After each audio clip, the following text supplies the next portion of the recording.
কলকাতার Taj Mahal Victoria Memorial.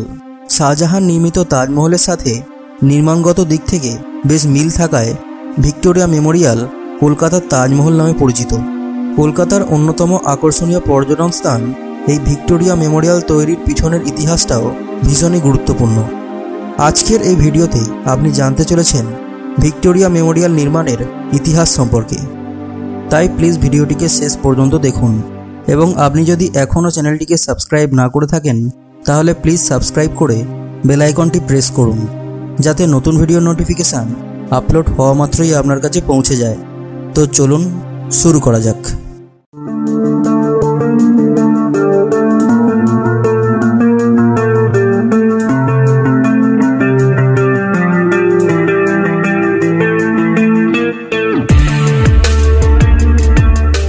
British ভারতে তখন রানী ভিক্টোরিয়ার রাজত্ব ছিল বিশ্বজুড়ে ব্রিটিশ শক্তির স্থায়িত্বের এক অনন্য প্রতীক।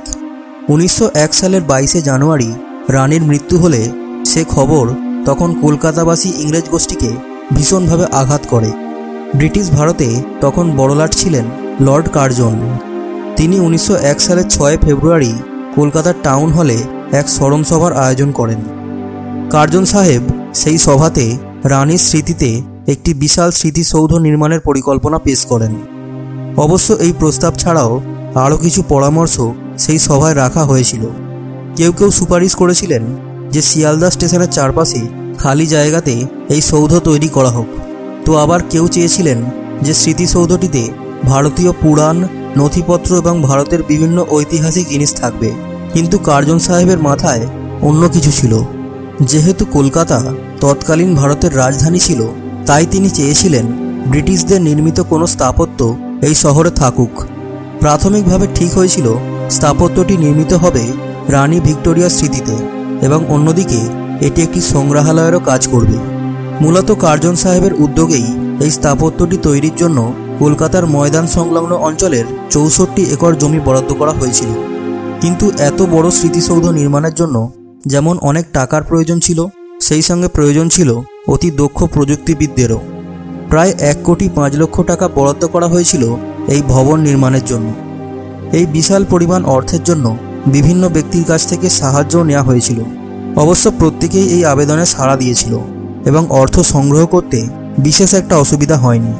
ব্রিটিশ ইনস্টিটিউট অফ আর্কিটেক্টের প্রেসিডেন্ট স্যার উইলিয়াম এমারসন এই ভবনের পরিকল্পনা ও নকশা প্রস্তুত করেছিলেন।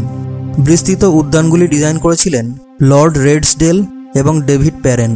তবে আর্কিটেক্ট হিসেবে এই ভবনের নির্মাণ কাজ তত্ত্বাবধান করেন বেঙ্গল নাগপুর রেলওয়ের assistant engineer Vincent J east. তিনি ভবনের বাগানের গেটগুলোর নকশা করেন। 1902 সালে এমারসন তাকে ভবনটির মূল নকশা এঁকে ফেলার দায়িত্ব দেন। প্রায় 103 মিটার লম্বা, 69 মিটার চওড়া ও 56 মিটার উচ্চতা বিশিষ্ট এই স্থাপত্যটি তৈরির ভার পড়ে কলকাতার মেসার্স মার্টিন অ্যান্ড কোম্পানির উপর। যেহেতু কার্জন সাহেবের কাছে তাজমহল অত্যন্ত আকর্ষণীয় ছিল, সে কারণে তিনি ভিক্টোরিয়া মেমোরিয়াল নির্মাণের ক্ষেত্রে কোনো খুঁত রাখতে চাননি। তাই তাজমহলে যে সাদা মার্বেল পাথর ব্যবহার করা হয়েছিল, এই ভবন নির্মাণেও সেই একই পাথর ব্যবহার করা হয়। 1905 সালে কার্জন সাহেব যখন ভারত ছেড়ে চলে যান, তখন এই ভবনের নির্মাণ কাজ ঠিকমতো শুরুই হতে পারেনি।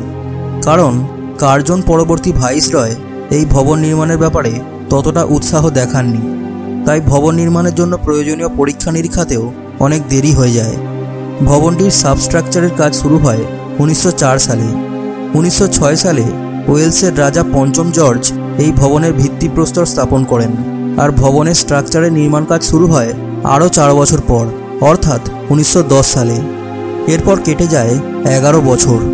1921 সালের 28শে ডিসেম্বর এই ভবনটি উদ্বোধন করেন রাজা অষ্টম এডওয়ার্ড এবং সর্বসাধারণের জন্য খুলে দেওয়া হয় ভিক্টোরিয়া মেমোরিয়ালের দরজা। ভিক্টোরিয়া মেমোরিয়াল ভারতে তথা কলকাতায় ইউরোপীয় স্থাপত্য রীতির এক শ্রেষ্ঠ নিদর্শন।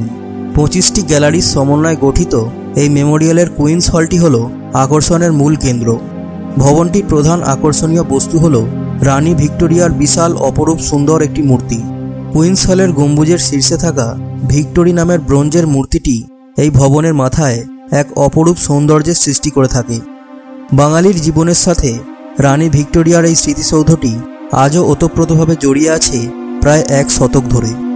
ভিডিওটি ভালো লাগলে ভিডিওটিকে লাইক এবং শেয়ার করবেন এবং অবশ্যই কমেন্টে জানাবেন যে আপনার ভিডিওটি কেমন লেগেছে এবং এই রকমই ইন্টারেস্টিং ভিডিও বারবার দেখার জন্য প্লিজ চ্যানেলটিকে সাবস্ক্রাইব করে বেল আইকনটি প্রেস করবেন। Thanks for watching.